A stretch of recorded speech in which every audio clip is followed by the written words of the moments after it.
Hello everyone. Welcome back to Crypto Warehouse. We're here. We are live, Brogan. Yes, we are. Well, before we get into it, what's coming up on today's episode, Brogan? So we're going to be talking about Rishi Sunak, Apple, Paris, nice. and our headline for this stream is Snoop Dogg's music video. Snoop Dogg. Yeah. Well, pretty big. He's our replacement for Julian. Yeah, Snoop Dogg. Yeah. Who's currently in equal fitting Gay Paris, enjoying himself. But we have some very, very important news. Yes. Today, this live stream is our 100th stream. Yes. Well, no, not a stream. Content video. 100th video, you're right. 100th stream. Video. So we're very excited about that. So excited, we've actually set up Patreon. Yes. Which we will do a video on. So we can afford to pay to keep the lights on. Because we don't eat. We don't eat. No. We have no lights. Nope. As you can see, it's very dark in here. It's very dark in here, exactly. Yeah. So as the winter draws in, we'll need more and more lights. Yeah. So we'll give you details of that at some point in the future. Thank you. So, can you kick us off with the stablecoin Bitcoin price? Yeah. Well, actually, in recent times, pretty big. So, let me restart my application here because it always breaks. There we go. Okay, is it working? It's on. We've had excitement. We've had excitement, haven't we? Yes, in Bitcoin. Well, when I checked it about 5 minutes ago, it was $20,900. It's now at $20,850. Wow! Very big. It's actually moved. So what you're saying is, there's a direct correlation between Julian being in the office for the live stream and the price of Bitcoin. Yeah. Because he's been here now for an awfully long time. He's like a piece of furniture. But he goes to Paris. It's gone up. And the price has gone up $2,000. Surprise. Well, I don't know what to say about that. It's great news. We don't need to say anything about it. The only thing I will say about it is that there's been a little bit of good news in the markets about Rishi, which we'll talk about in a minute. Yep. And yesterday, there was $800 million worth of shorts liquidated. So the people that were betting on the price going down were all liquidated.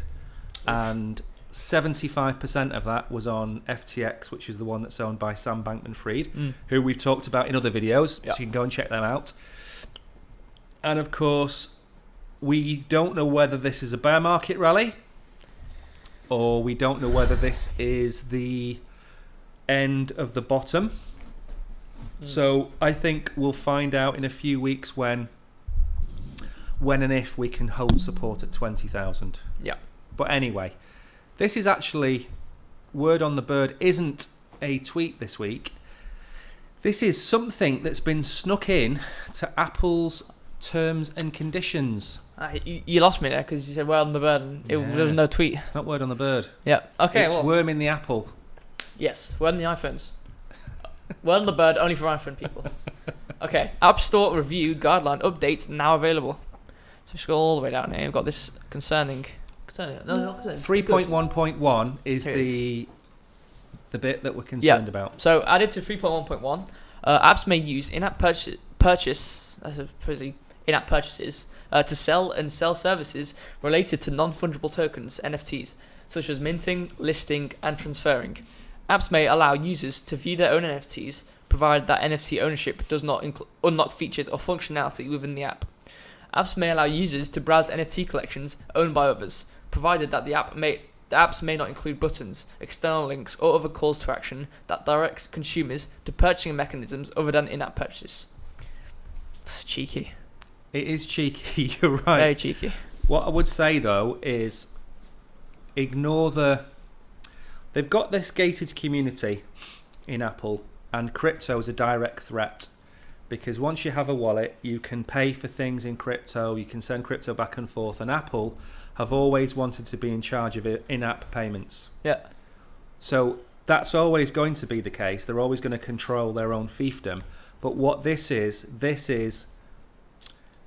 them recognizing NFTs as an actual digital product through the App Store. So although it's not necessarily great news in terms of, you know, the app makers, it is great news in terms of adoption. Yeah, at least they get incorporated into Apple, which I've stated before, I'm pretty sure, said they weren't going to bother with any crypto-related things. They've made it very difficult for all NFT apps to be listed. I think we spoke about this a few weeks ago. There was Rarible, there's Magic Eden. Yeah.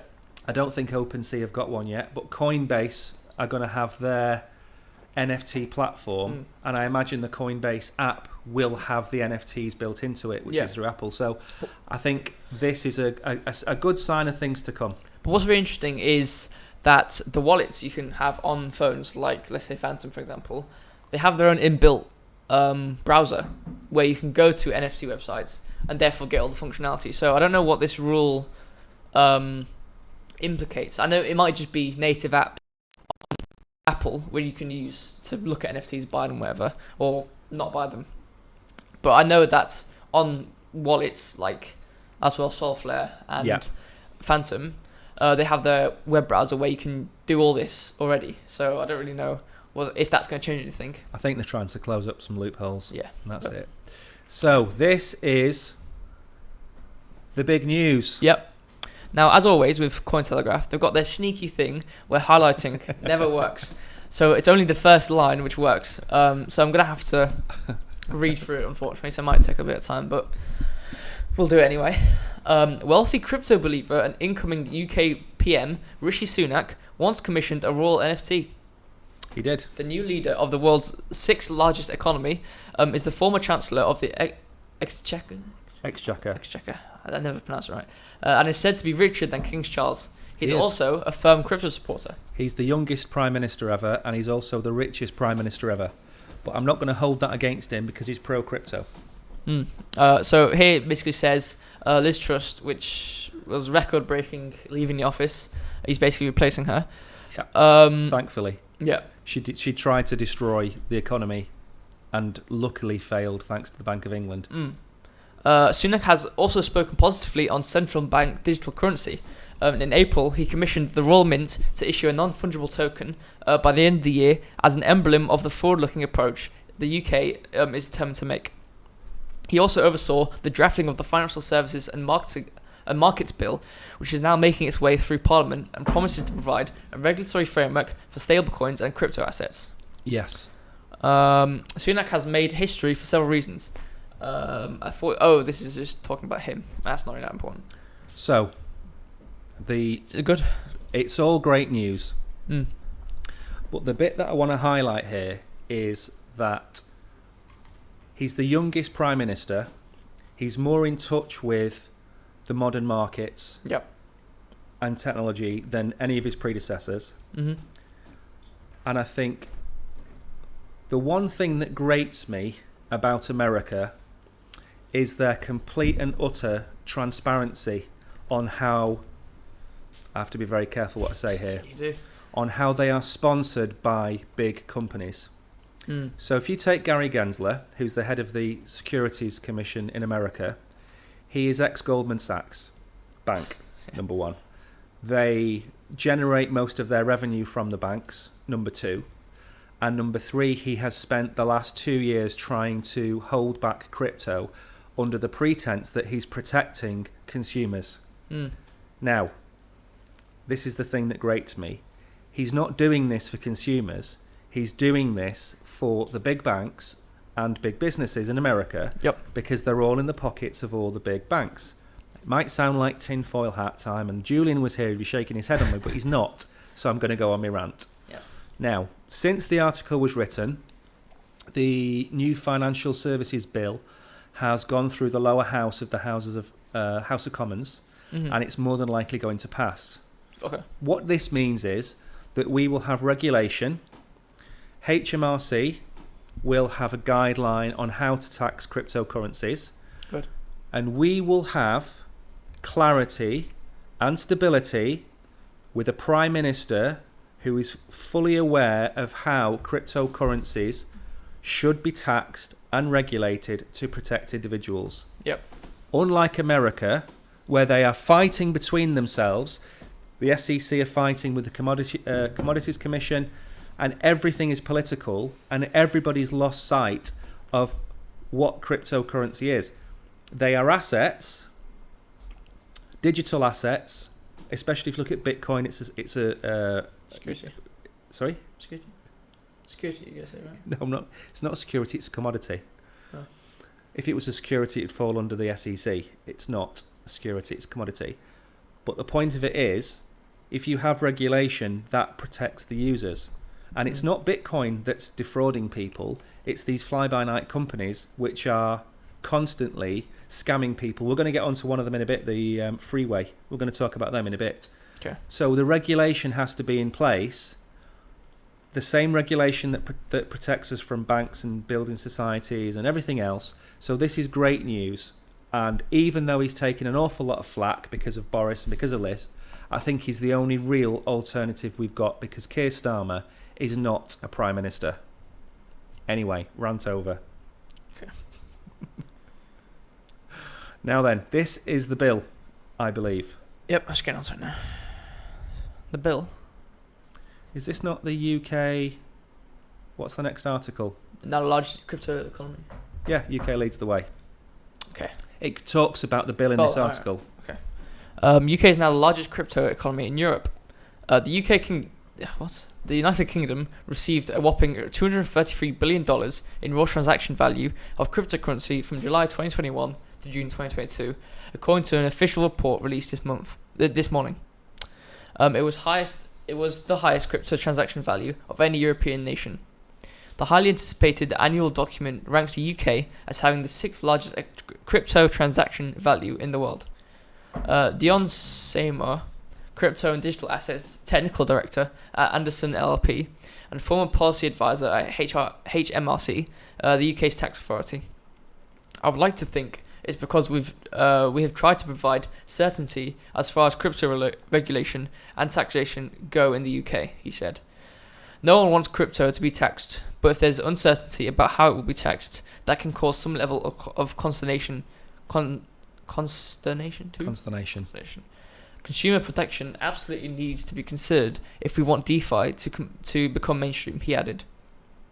DeFi protocols and NFTs continued to drive the bulk of this activity, with EU regulations like the Crypto Travel Rule and MiCA licensing regime providing enhanced regulatory clarity.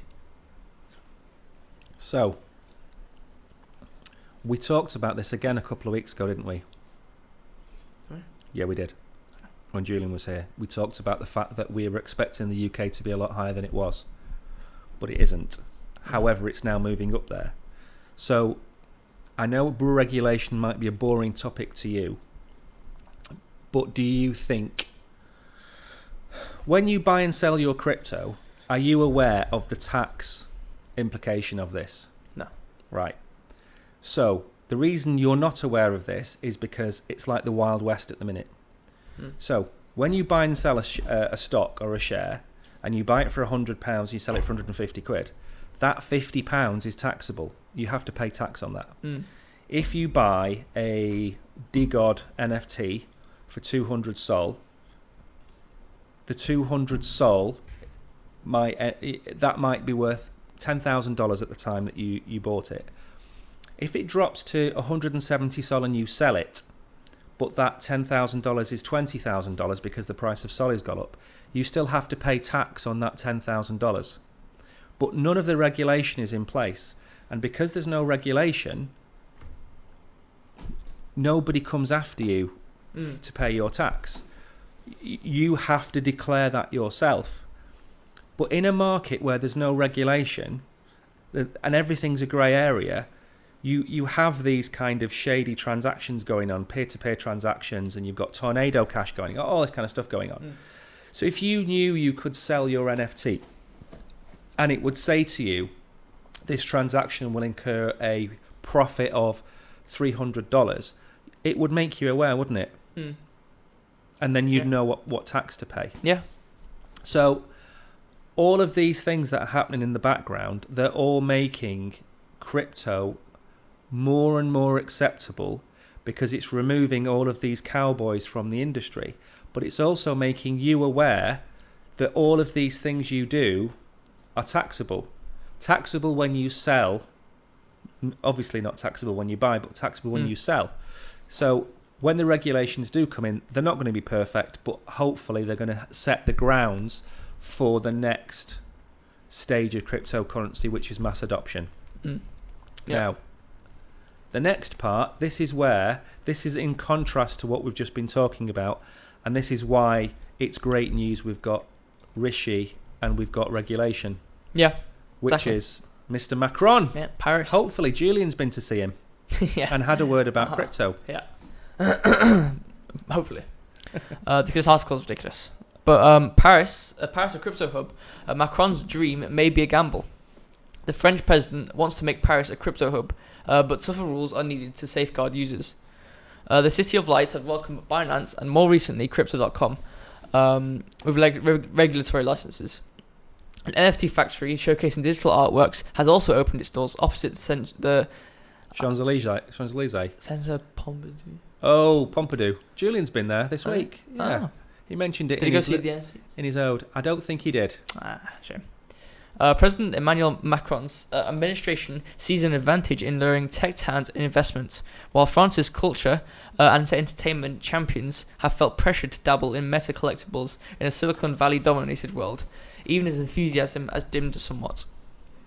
But hopes of a French exception to the wider crypto market wreckage are running into the need for tougher rules. Case in point is So Rare, the NFT-based fantasy football game that was valued at $4.3 billion last year in a funding round led by SoftBank.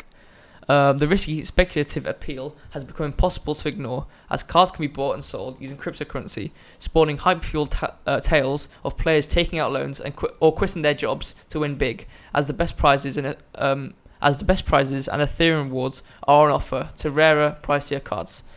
What we have with the likes of So Rare is a blurring of the lines deliberately between gaming and gambling, says Kieran Maguire, author of The Price of Football. Still, if Paris wants to be a crypto hub, it should recognise that more oversight, more consumer protection, and more digital literacy are a small price to pay to avoid the potential social costs of gamblification. If innovation becomes mainly a means to leap ahead of regulation rather than create sustainable businesses, then this particular tech dream won't be a pleasant one. So, the problem we've got is France is in the EU, and the EU have regulations, and obviously each country within the EU has regulations. So, which of the two do you think should be writing the regulation for crypto? EU. The EU. Now, if the EU draw up regulations for crypto, that takes away the power of France to have any competitive edge over Germany or Italy or Spain, does it? Unless it comes down to the one factor that everybody looks at, which is taxation. So, have Crypto.com and Binance set up their headquarters in Paris for the good of the Parisian people? No. Have they set it up because they've got the best regulations? No. Oh. Have they set it up because there's going to be financial incentives for them? Yes. The same way that gaming companies and insurance companies move to places like Gibraltar. They are tax-friendly jurisdictions for insurance and gaming. So I don't think this move by Crypto.com and Binance has anything to do with Paris being a crypto hub. I think it's simply down to numbers and what they'll get. And maybe they'll bring out a specific crypto tax on businesses, the same way they do it for gaming companies. Yeah, I mean, well, not even talking directly about crypto is another thing.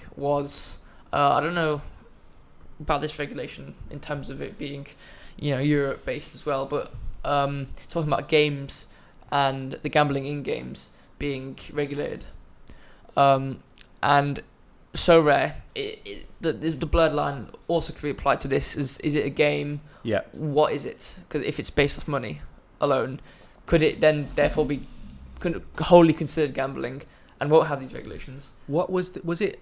Sorry to interrupt, but I'm just going to ask you a question about this. Was it Fortnite that was selling the loot boxes, or was it Modern Warfare? All of them. I mean, Overwatch. Yeah. CSGO. Because when that went in before a judge, they were classified as gambling. It's probably Overwatch. They're quite big on it. Yeah, I mean, that's when it got banned. Loot boxes got banned, I'm pretty sure, in games. So because for me, you've got a loot box where you can get your skins and whatever. Yeah. With NFTs, when you mint an NFT, it normally has a rarity value. So if there's 10,000 NFTs, you'll have a rarity value of between 1 and 10,000. Each one will have a unique number. If it's in the top 500, it could be epic. If it's in the bottom 1,000, it's common and it's not worth anything. But there's no difference, surely, between that and a loot box. I know, that's what I'm getting at, is that it's I think it should be probably considered the same thing. It's a loot box. And should there be regulation on that as well? Like, should they be taken at the same view as it being a game? Well, you've got gaming licenses. So if you run a sport like EA Sports have got FIFA, so when you buy your pack of cards, you can win common or rare or whatever. So that element should fall under the gaming license, which therefore falls under that regulation. Yeah. So regulations exist for these things.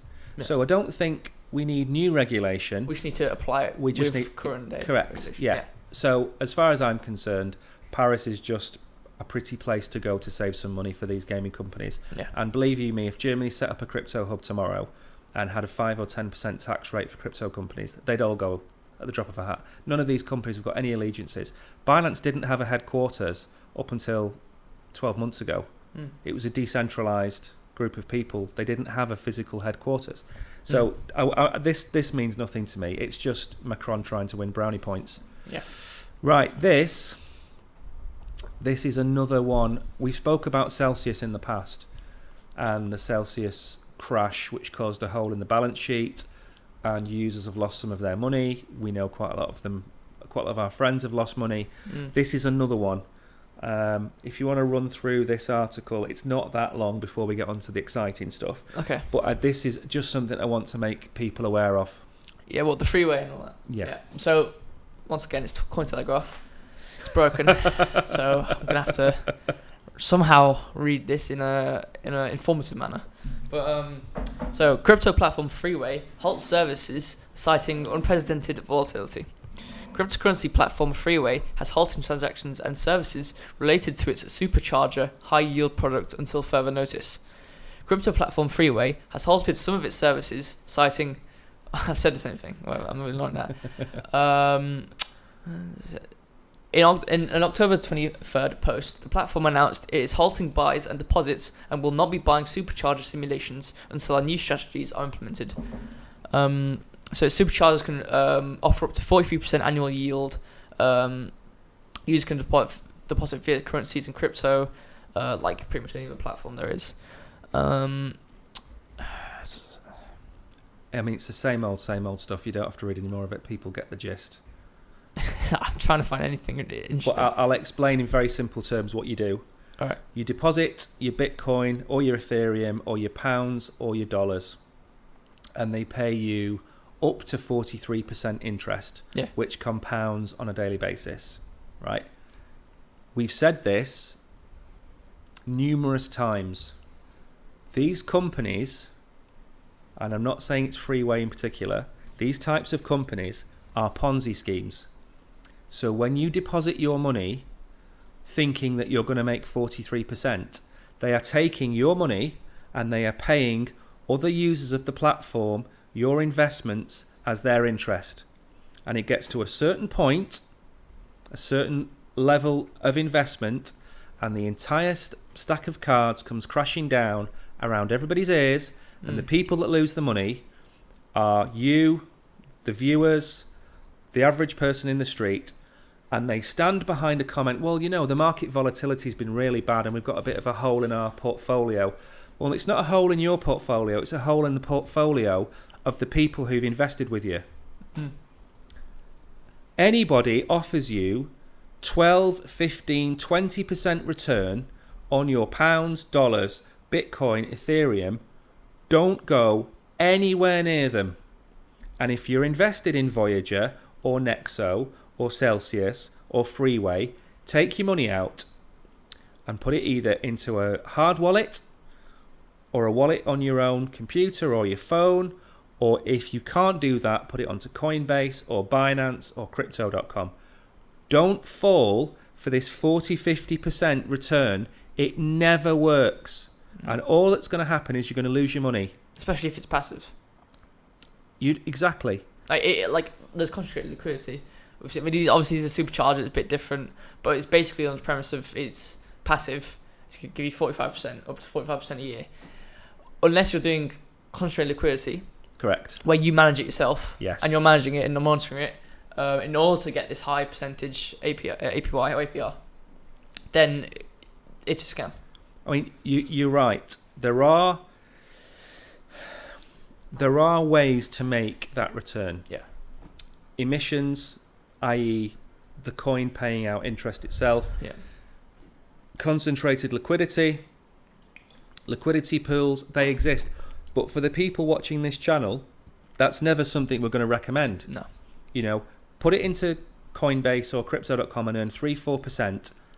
It's in a safer place. It's not 100% safe. No. It's a safer place than these stupid platforms which are basically conning people out of their money. Yeah. And I'm not saying Freeway have done this. I'm not saying anyone's done this. But at some point during a bear market, when everything comes crashing down, all of their staff still have to be paid. And if they're taking 10% of your profits, and that was £1 million in November, it's going to be £100,000 a month now. They can't pay the staff, which means you're going to be the one left holding the dishwater. Yeah. So, don't go anywhere near any of these platforms. No. Now then, the headline act. Yeah. Well, as it seems to be a running theme with our live streams, is the end couple of maybe 3 or 4 articles are always the fun ones. So we've got Snoop Dogg, and then we've got a music festival, and Sega making their own blockchain game. So that's. I just want to say, Snoop Dogg is a very poor replacement for Julian. Yeah, on the same caliber, but kinda. Yeah, exactly. Both world renowned. Yeah. But not. I mean, Snoop can't beat Julian. Can't beat Julian. No. So what's Snoop done apart from trying to take over the metaverse? So Snoop Dogg video collab combines Curb Your Enthusiasm with Web3. Can I just ask a question? It's not a crypto related question. What's Curb Your Enthusiasm? All right, so basically, considering the time this show is out, you should probably know this. Is it for old people? You know what? I don't actually know. I'll probably look it up in a minute, but it's definitely not of my time. But it's like I've never watched it. It's some guy, and it's like old or something. I don't know, but it's got this theme tune. It's like dun, dun, dun, dun, dun. Do people get to a certain age and then you can't understand them because they're so old that you don't understand what the words are that come out of their mouth? I've never watched a single minute of it in my life, so I couldn't tell you what anything is. So he's done something with a show made for old people. I listened to the music video 2 days ago. He's got it. He's made it. They've remixed the beat. Yeah. Put 808s and on claps and all that stuff. Don't know what any of that means. That's all music stuff. He's put some. So he's done. He's musified. He's rapified. Rapified the intro. Okay. Suburbified. If that's the word, not a front, but yeah, he's made a song over it. And there's some references to Web3 and stuff. Anyways, get to the article. The iconic rapper taps Astro Project to make music video assets available to fans. Snoop Dogg and Web3 are becoming a familiar combo akin to coffee and donuts. The iconic West Coast rapper dropped a music video on Saturday for Crip Your Enthusiasm, featuring a digital performance captured by Web3 startup Astro Project. The music video was animated in Unreal Engine and includes numerous references to the show Curb Your Enthusiasm, building on the TV show's theme song that was a remix for the song. Okay. Yeah. The release for the music video coincided with the 111 digital donuts put up for grabs by Astro Project, which serve as digital keys that can be used to access assets from the video, like 3D models and character animations. The music video incorporated motion capture from Snoop Dogg, recorded at Astro Project's Portal Studio in Santa Monica, California. Nice. Since the donuts started trading on OpenSea on October the 13th, the project has seen a total trading volume of 0.227 Ethereum, or just under $300 as of this writing. That's $300 per donut. I think so, yeah. They're really expensive donuts. Very. And you can't even eat them. They're only about £1.50 in Morrison's. Yeah. And you get what? You get and they're expensive. Well, they're £1.50 each. But how much is it for 6? There's 6 donuts are about £1.50 in Morrison's. Inflation's gone up. They used to be £1. Ridiculous. Anyway, so $300 for a digital donut. You can't eat it, but you get access. But you get something with it. Yeah. An NFT for the song Crypto Enthusiasm currently has a price of 0.8 Ethereum, or just over $1,000, and the project has seen 944 Ethereum, or $1.2 million worth of trading volume on OpenSea. Earlier this year, Snoop Dogg and Eminem performed at the MTV Video Music Awards as NFTs from the Bored Ape Yacht Club collection. We've spoken about that, haven't we? Yeah, we have. We talked about that. The celebrity has grown into such a familiar voice in the Web3 space. The actor Anthony Hopkins once asked him which NFT he should first buy, and a consumer group singled him out for his outsized influence on the market. Yeah, I mean, I completely agree with that. He's everywhere in terms of He is. If you said name one star associated with crypto as a whole, it would be Snoop Dogg. Yeah. You've got Elon Musk, but he's more Bitcoin and Dogecoin. Are you talking about music industry or just anybody? Mainstream celebrity. Yeah. It'd have to be Snoop Dogg. I'm trying to think of anyone else. See, you've got Steve Aoki. Yeah, but he's kind of... He was... Sorry? Washed. Yeah. Does that mean he's finished with? If I haven't seen him in the media. Oh, right, okay. You've got Shaq, who has his own project, which is true. Astrals. Shaq is another one, yeah. We did an Astrals video, which you should watch. It's very good. Video. So you've got Shaq, you've got Snoop Dogg. Then you've got, I mean, you're struggling, aren't you, to find real celebrities. Matt Damon advertised Crypto.com. But, I mean, that's it really, isn't it? Yeah. So, I mean, the big thing for me about Snoop is that he's adopted crypto as a whole and the metaverse as a whole, and he sees it. And you could say he's a visionary in terms of the way he's approached it. Yeah. Because he didn't get into this 3 or 4 weeks ago. He's been in this for years. Yeah. So for me, Snoop is he's like the OG NFT guy, and he even, and I don't know if you know that, I think I've told this before, Snoop Dogg even had his own Twitter profile where he was buying NFTs. Yeah, he had a undercover name. That was cool. Dimitri or something like that? Because he didn't want people to know it was him. Because the second he buys an NFT, what happens? The price is going to shoot up. Yeah. So he was buying NFTs as this character. He's got millions and millions and millions of dollars worth of NFTs because he appreciates where it's going to go with the metaverse and NFTs and you owning your own music and owning everything else. So for me, Snoop's the man. Snoop's the guy, and that's why he's our headline act. Yep. So respectful. Yeah. So, I mean, in terms of where you see this going, Snoop Dogg-wise, do you think he's going to try and bring crypto mainstream? I was going to say, he's already... I wasn't going to say it because it's not exactly applicable, but I was going to say he's kind of bringing it mainstream in terms of, the music video. It's not like he's shoving it in the face of everyone, because all these people who listen to the music video, probably a lot of them are into crypto, but the majority of them aren't into crypto. But he's bringing in this Web3 and crypto stuff, like the Astro project, but he's not explicitly saying it. So I think as time goes on, he's gonna, do more public things. And don't forget the Super Bowl. Yeah, and he had the world's first NFT tracksuit on. Yeah, so he's performed with it as an NFT, which is huge. He had a tracksuit of his NFTs. Was it the MTV Awards? Yeah, he performed with Eminem. Yeah, was it Bored Ape? Bored Apes. Yeah. I don't think he'll be supporting them much longer, will he? No. After the bad news that's come out about them. Yeah.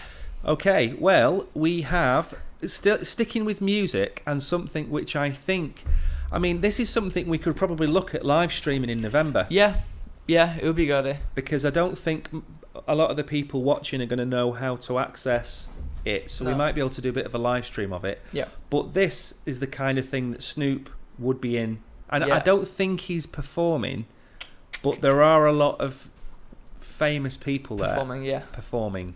Yeah. All right. Well, does the article work? it does work. I was just like reading the title. Just making sure that it hasn't deleted all the highlights. No, the two next ones aren't pointing to their graph, so we're completely fine. So we need to basically, what you're saying, our next video should be entitled "Ban Cointelegraph." right now. Right now. Yeah. Delete it right now. Okay. Anyways, Metaverse Music Festival will feature Ozfest, Dillian Francis, Soulja Boy. It should be and Soulja Boy, whatever. Metaverse Music Festival, Decentraland, and sponsor Kraken are putting on the second Metaverse Music Festival. There will be 15 stages with 100 plus artists from all music genres. The Metaverse is holding a Metaverse Music Festival, MVMF. This is the second year of the festival, and it has 100 confirmed artists. The event is free for all to attend. There's no VR, ticket, or headset needed. This time last year, Decentraland says that 50,000 unique attendees turned up. I was one of them. Were you? And I had no idea what I was doing. Wait, when was it? It was this time. It was last November, wasn't it? I had no idea what I was doing because obviously it was the first time I'd stepped foot into the metaverse. Yeah. But I just wanted to do it because it was the very first one. Yeah. I can't lie, I have never done anything apart from this one crap game, which was NFT with Engine. It was horrible. I've never done any. I don't know. Is this on your browser or do you download it? Browser.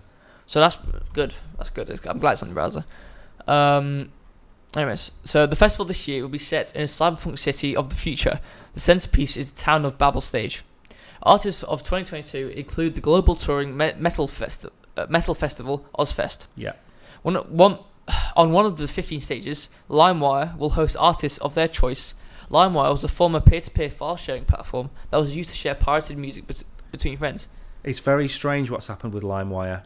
Because we should probably, you know what we should do? A video. We should do a video on LimeWire, and I won't bore everybody with too much information, but we're doing quite well for time, so I'll just give you a very quick background. You know Pirate Bay? Yeah, I know Pirate Bay.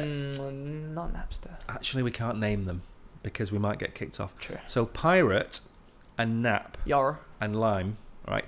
They were all places where you could download movies for free, TV series for free, music for free. And then they all kind of died a death because streaming platforms came online like Netflix and Amazon and things like that. So their popularity dropped. And then, like one of these clowns that bursts out from behind the curtain, surprise, LimeWire launched a coin and launched a platform and have moved into the metaverse. That's good. But have moved into the metaverse with artists. So they've come a whole circle from ripping... So now, from ripping them off to actually making their own record label in the metaverse. Yeah. So, although they've had a bad rap and a bad reputation for the last... I mean, they've been going for years. 8 years, 9 years, something like that. Forever. There was one of them which got taken out completely, wasn't it? Pirate Bay. No. No, PB got taken out. No. It was the music one. Nap one got taken out, yeah. Because, I mean, you can think about it, since it's peer-to-peer, it's slightly decentralized. There's a central servers, obviously, for information and things like that. But what they would do is they would mirror their index of content and they would mirror it on different servers, yeah. But as in the file hosting, it was like seeded, right? So it was on your computer. Yeah, exactly. Yeah. So you'd keep on seeding it. So I suppose the website itself mirrored. Yeah. So have different servers. So it's a network of servers, but the files themselves would be on your computer. Yeah. Exactly. Anyways, so it was one of the very first types of decentralized communities. Yeah. Unfortunately, illegal. It was used. Don't say those words. I mean, no, illegal's fine. No, we can't say those words. Don't say. If you say it the third time, right, then the auditor will walk through the door and the stream will go off. So anyway, LimeWire, hats off to them. They've come a long way, and now they're actively helping artists out. So I've got nothing but praise for what they're doing. Fair enough. LimeWire says the Metaverse Festival will offer listeners experiences that are only possible in a virtual environment. The festival will run from November 10th to the 13th. Yeah. Now, as I was saying, I think we should probably do a live stream on this. A short live stream. Yeah. For an hour or so on a couple of the nights, just so people who haven't watched or been in the metaverse before can actually see us. Yeah. So I think we come in and we'll do a live stream of whoever's performing. Yeah. Maybe not play the music because we might get taken down, or I don't know how that works. We'll find out. Yeah. But we'll. Can you go in as VR? What we'll do, we'll make a video about how to access the metaverse. Yeah. And then we'll do a live stream of the metaverse. Maybe we'll just pop in and out of some of the rooms, but yeah. I don't want a copyright strike for playing Ozzy Osbourne. So, I mean, this is happening now. If you look at the industries that are really adopting to this, music, fashion. The next big one for me is sport, which we spoke about. Yeah. With football matches, for example. So and the coins. What we currently have now is horrible, but in the future. Yeah. So I think this is gonna. Did 50,000 last year. We're in the middle of a boom. Bearing in mind, last November was the peak. We're at $69,000 for Bitcoin. Today we're at 21,000. By November the 10th, we might be at 25,000. So we're down 60%. Maybe they'll get 50,000.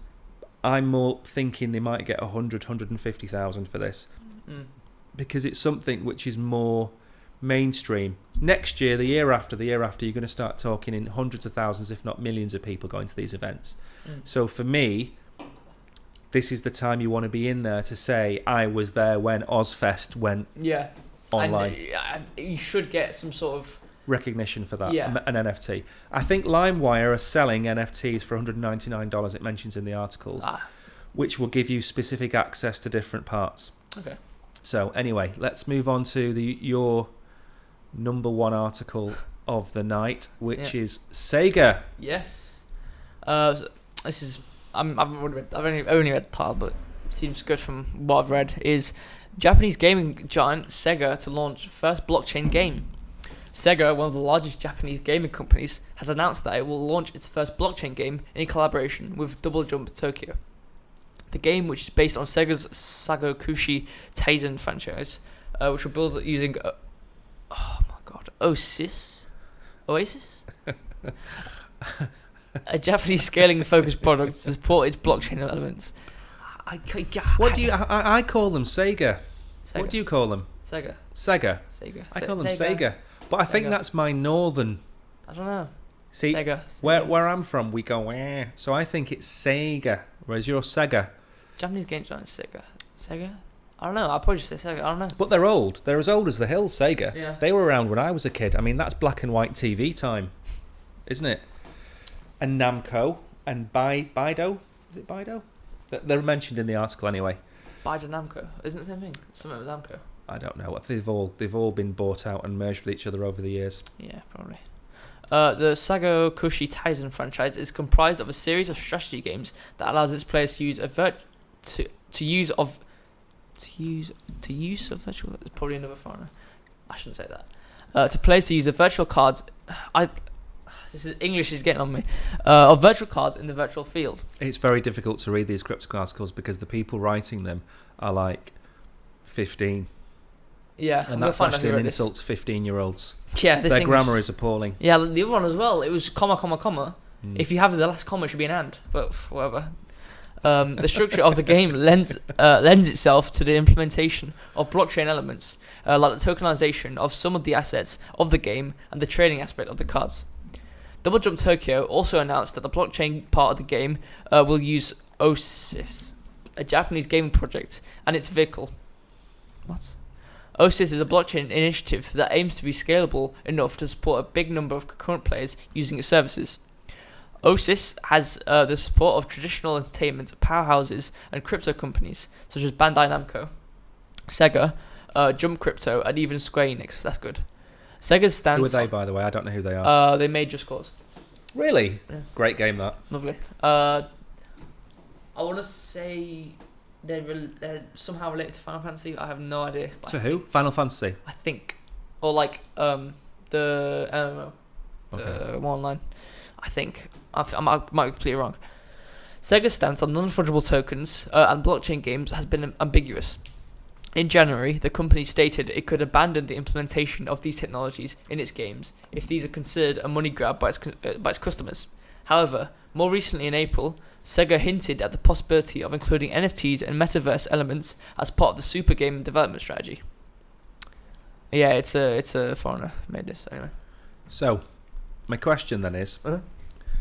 so what Sega is saying basically is we don't want to include NFTs if we're going to get slated by our user base, Yeah. because we're not going to make any money, because it comes back to that thing again about making profits.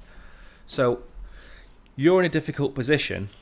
You're a crypto person who's into gaming.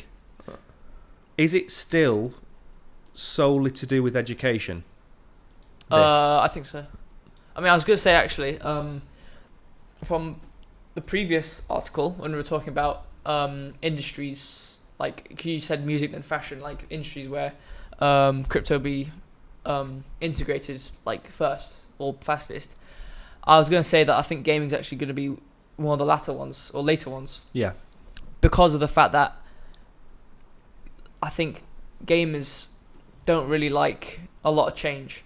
So like, you know, like COD recycles the same thing over and over again. Call of Duty. Yeah, Call of Duty. Duty. It recycles the same thing. There's pretty much no point in buying it, apart from the fact that everyone buys a new one, so you have to buy the new one. In theory, if everyone didn't buy the new one, But that's more to do with tribalism, isn't it? yeah, It's like everybody buys the new FIFA because they Yeah. want the new players. Yeah. Everybody buys the new Call of Duty or the when new... they could just update it. Correct, Yeah. yeah. So let me ask you another question then. So you've got all these gaming companies who can see the benefit of blockchain technology, which is flexibility, scalability, ownership of assets. And this is, it's not the future, but it's part of the evolution of gaming and things like that. So how long do you think it's going to be before we see the first AAA game? I mean, I couldn't tell you I don't mean a specific date. Are we talking 12 months? Do you reckon it's going to be 12 months? Do you reckon it's going to be 5 years? Do you reckon Grand Theft Auto are going to turn around and say we've got a 2024 release and it's going to be NFT based? I think it's going to be at least a couple of years.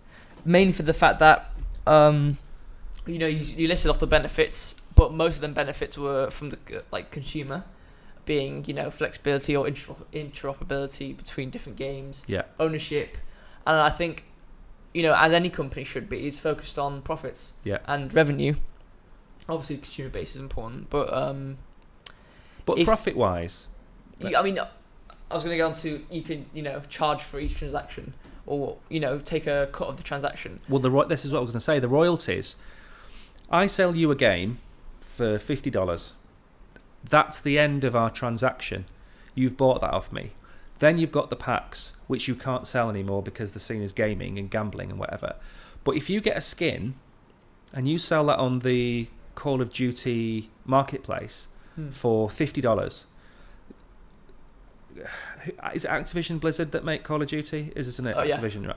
So they will then take a royalty on that transaction, maybe 10%, for example.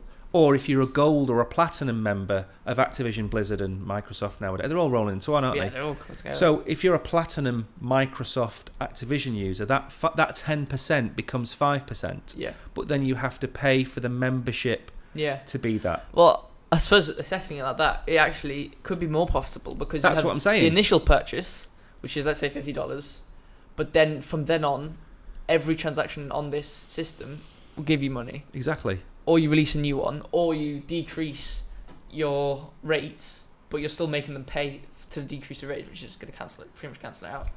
So, you know, if they implement it like that, it could be more profitable. Okay. But it's just the fact that in order for it to, the whole point of, you know, crypto was, you know, interoperability, using it everywhere, owning it, and being able to implement it where you want to. All these companies will have to band together, choose a specific software, a specific blockchain, and a specific way of implementing it in order for all of it to be interoperable. Yeah, and they'd have game designers would have to kind of change the way they make games in order for it to be accessible from, I don't know, a game which was made 5 years ago. I mean, in theory, once they have a framework and the data, the layout of the data is all the same, it shouldn't really matter. But for the initial, everyone needs to band together, and the game designers and makers kind of need to change how they make the games in order for it to be able to work properly, which is why I think it's going to take a while. Last question then for you. Yeah. You've got two ways to make... Putting my hands in front of the microphone.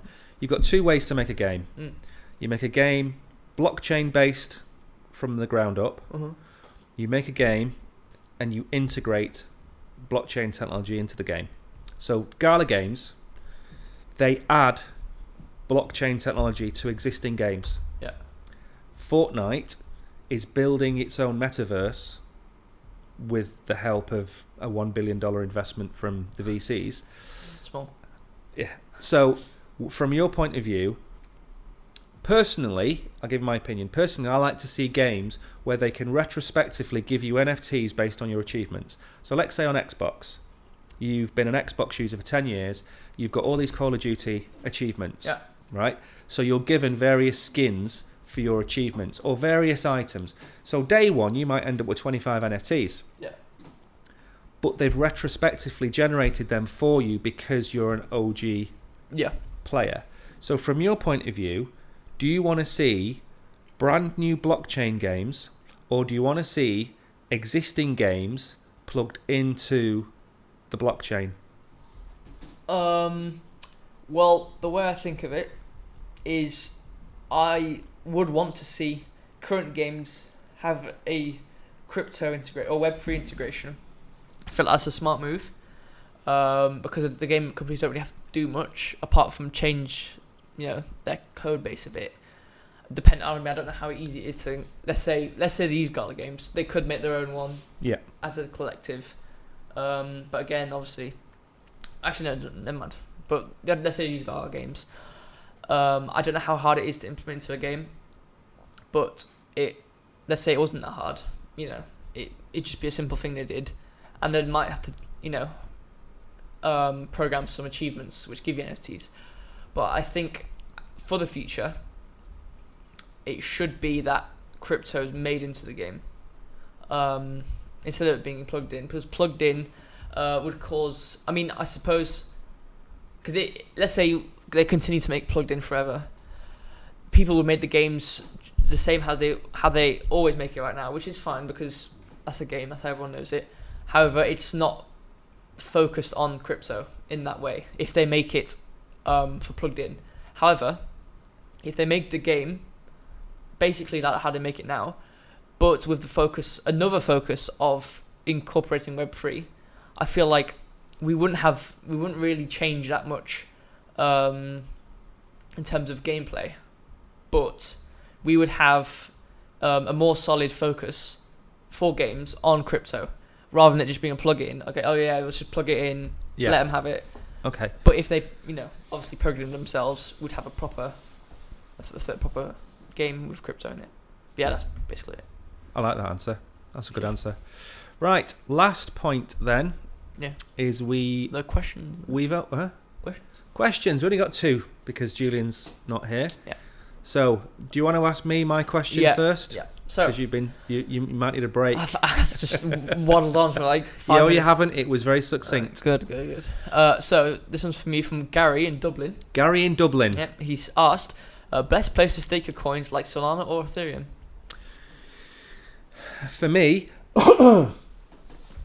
I would stake the coins natively on the blockchain. So, for example, if you have Solana and you have a Phantom wallet, for example, you can stake your Solana directly onto the Solana blockchain using your Phantom wallet. Okay. So you don't need to use a third party. You want to avoid using third parties to stake your crypto. Ethereum is the same thing. Ethereum you can stake directly onto the blockchain. You will need quite a large amount of Ethereum to do that. Okay. But for smaller ones, Cardano, ADA, you can stake directly onto the blockchain. So my advice would be stake it natively. Right. You're not likely to have anybody close the doors and lock you out and keep your cryptocurrency like Freeway have done. Yeah. So my advice would be to use the native chains. All right. What's your question? Mine's from Hans in Munich. He said international stream today. I know. Ireland and Germany. Yeah. What's he got to say He for said himself? he asked Decentraland or Sandbox. Now, when I had this question, I was finding it very hard to come up with an answer. Mainly, number one, due to the fact that I haven't had much experience in either of these metaverses or games, whatever. But from what I've seen that Sandbox has a lot of partnership with Snoop Dogg. Is it Steve Aoki's in Sandbox? Yeah, I can never Steve remember. Aoki's there. So we've got a lot from what there's like the Smurfs as well and Care Bear. There's a lot of partnerships with Sandbox. So there's a lot of non Web free, normal companies partnering with this Web free metaverse. Yeah. Which is a really good thing. Which means people taking Sandbox seriously. However, user counts for Decentraland were higher, so a bigger active community and a bigger economy. It's hard to say which one I would choose. So maybe try both. Yeah, I mean it's not if they're in the web browser, it's not hard. You just go to the website. I mean you can download. Don't get me wrong, you can download. Yeah, but I feel like as like a 5-minute test or however long it would take. Yeah. Just use the web browser. You'd probably get a good feel for the metaverses. Fair answer. Yeah.